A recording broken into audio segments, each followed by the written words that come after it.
বর্তমান সময়ের বহুল পরিচিত একটি নীরব প্রাণঘাতী রোগের নাম হচ্ছে ডায়াবেটিস।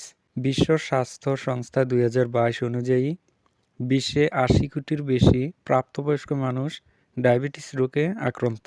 আজকের ভিডিওতে ডায়াবেটিস সম্পর্কে আলোচনা করার চেষ্টা করব।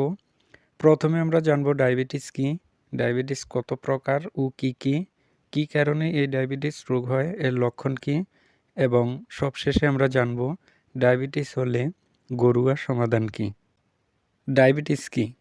ডায়াবেটিস হলো একটি দীর্ঘস্থায়ী বিপাকীয় রোগ।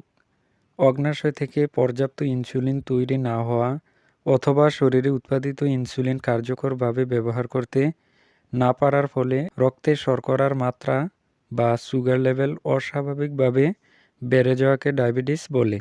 ডায়াবেটিস কত ধরনের হয়? ডায়াবেটিস মূলত দুই ধরনের হয়, টাইপ 1 ডায়াবেটিস, টাইপ 2 ডায়াবেটিস। এছাড়াও গর্ভকালীন ডায়াবেটিস ও প্রি ডায়াবেটিস হতে দেখা যায়। টাইপ 1 ডায়াবেটিস এটি একটি অটো ইমিউন প্রতিক্রিয়া যেখানে শরীর ইনসুলিন তৈরি করা বন্ধ করে দেয়। এটি সাধারণত শিশু বা তরুণ বয়সে শুরু হয়।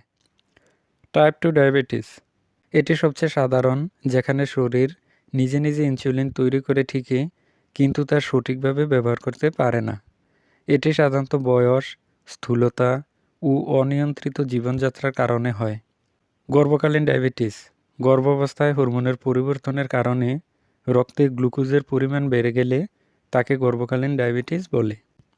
প্রি ডায়াবেটিস এটি এমন একটি অবস্থা যেখানে রক্তে শর্করার পরিমাণ স্বাভাবিকের চেয়ে বেশি হয়, কিন্তু টাইপ 2 ডায়াবেটিস হিসেবে গণ্য করার মতো নয়। এখন আমরা জানব ডায়াবেটিস কেন হয়। শরীরে ইনসুলিন হরমোন কম তৈরি হওয়ার কারণে শরীরে ইনসুলিন ঠিকমতো কাজ না করলে, অগ্ন্যাশয় বা প্যানক্রিয়াসের সমস্যা থাকলে। সাধারণ লক্ষণ: বারবার প্রস্রাব হওয়া, বেশি পিপাসা লাগা, শরীর দুর্বল লাগা, বেশি ক্ষুধা লাগা, ওজন কমে যাওয়া। ডায়াবেটিসের ঘরোয়া চিকিৎসা: মিষ্টি জাতীয় খাবার কম খাওয়া, যেমন চা, চিনি, কফি, মিষ্টি, রসমালাই ইত্যাদি।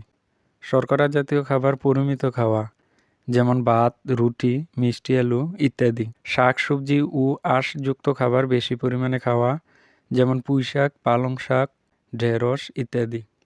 এছাড়াও প্রতিদিন 30 মিনিট হাঁটা, হালকা ব্যায়াম করা, ওজন নিয়ন্ত্রণে রাখা। তারপরেও যদি ডায়াবেটিস নিয়ন্ত্রণ করা না যায়, ডাক্তারের পরামর্শ অনুযায়ী ওষুধ খেতে হবে। কিছু রোগীর ক্ষেত্রে প্রয়োজন অনুসারে ইনসুলিন ইনজেকশন নিতে হবে। তো বন্ধুরা, এই ছিল আমাদের ছোট ভিডিওটি। পুরো ভিডিওটি দেখার জন্য আপনাকে অসংখ্য ধন্যবাদ। দেখা হচ্ছে পরবর্তী ভিডিওতে। সবাই ভালো থাকবেন, সুস্থ থাকবেন। আল্লাহ হাফেজ।